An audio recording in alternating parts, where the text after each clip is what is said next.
Nilbagan model উচ্চতৰ মাধ্যমিক বিদ্যালয়ত অসম সাংস্কৃতিক মহাসংগ্ৰামৰ বিধানসভা পৰ্যায়ৰ প্ৰতিযোগিতাৰ শুভাৰম্ভণি অনুষ্ঠান ব্যাপক উৎসাহ আৰু উদ্দীপনাৰে আজিৰে পৰা হোজাই জিলাৰ নীলবাগান মডেল উচ্চতৰ মাধ্যমিক বিদ্যালয়ৰ ডক্টৰ APJ আব্দুল কালাম প্ৰেক্ষাগৃহত অসম সাংস্কৃতিক মহাসংগ্ৰামৰ যমুনামুখ বিধানসভা সমষ্টি পৰ্যায়ৰ প্ৰতিযোগিতাৰ শুভাৰম্ভণি অনুষ্ঠান অনুষ্ঠিত হয়।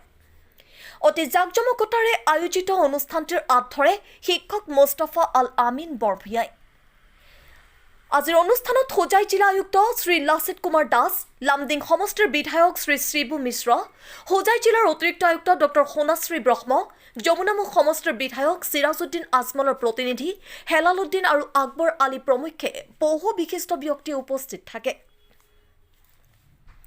অসমৰ জাতীয় সংগীত পৰিৱেশনেৰে আৰম্ভ হোৱা অনুষ্ঠানটিত বন্তি প্ৰজ্বলনৰ লগতে ভূপেন হাজৰিকা, বিষ্ণুপ্ৰসাদ ৰাভা, ৰূপকোঁৱৰ জ্যোতিপ্ৰসাদ আগৰৱালা আৰু ৰবীন্দ্ৰনাথ ঠাকুৰৰ প্ৰতিচ্ছবিত শ্ৰদ্ধাঞ্জলি জ্ঞাপন কৰে হোজাই জিলা আয়ুক্ত শ্ৰী লাচিত কুমাৰ দাসে। লগতে লামডিং সমষ্টিৰ বিধায়ক শিবু মিশ্ৰ, হোজাই জিলাৰ অতিৰিক্ত আয়ুক্ত ডক্টৰ সোণাশ্ৰী ব্ৰহ্ম, জিলা আঁচনি বিষয়া অশোক কুমাৰ গগৈৰ লগতে নীলবাগান মডেল উচ্চতৰ মাধ্যমিক বিদ্যালয়ৰ অধ্যক্ষ ফাইজ মহম্মদ বৰভূঞা, সভাপতি আলালুদ্দিন আহমেদ, বিদ্যালয়ৰ প্ৰাক্তন ছাত্ৰী সন্মিলনীৰ সভাপতি জয়নাল আবেদিন, কাৰ্যকাৰী সভাপতি খলিলুৰ ৰহমান মজুমদাৰেও শ্ৰদ্ধাঞ্জলি জ্ঞাপন কৰে।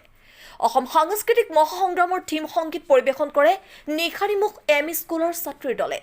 ইয়াৰ পিছতে নীলবাগান মডেল উচ্চতৰ মাধ্যমিক বিদ্যালয়ৰ ছাত্ৰীসকলে এক আকৰ্ষণীয় বিহু নৃত্যও পৰিৱেশন কৰে। আদৰণি ভাষণ আগবঢ়াই নীলবাগান মডেল উচ্চতৰ মাধ্যমিক বিদ্যালয়ৰ অধ্যক্ষ ফাইজ মহম্মদ বৰভূঞাই। ইয়াৰ পিছতে সাংস্কৃতিক মহাসংগ্ৰামৰ অনুষ্ঠান আনুষ্ঠানিকভাৱে মুকলি কৰে বিধায়ক শিবু মিশ্ৰই।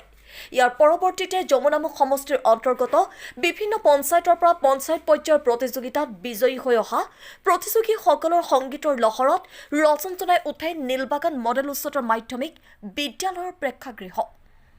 উল্লেখযোগ্য যে হোজাই জিলাৰ তিনিওটা সমষ্টিত অসম সাংস্কৃতিক মহাসংগ্ৰামৰ সমষ্টি পৰ্যায়ৰ প্ৰতিযোগিতা আজিৰে পৰা অহা 17, 19 আৰু 20 ডিচেম্বৰ তাৰিখে অনুষ্ঠিত হ'ব বুলি জিলা আয়ুক্ত শ্ৰী লাচিত কুমাৰ দাসে জানিবলৈ দিয়ে।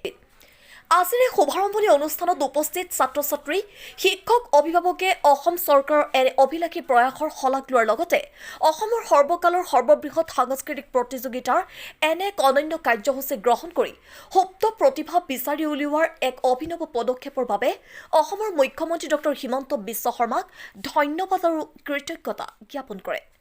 Bureau report, Nilbagan live.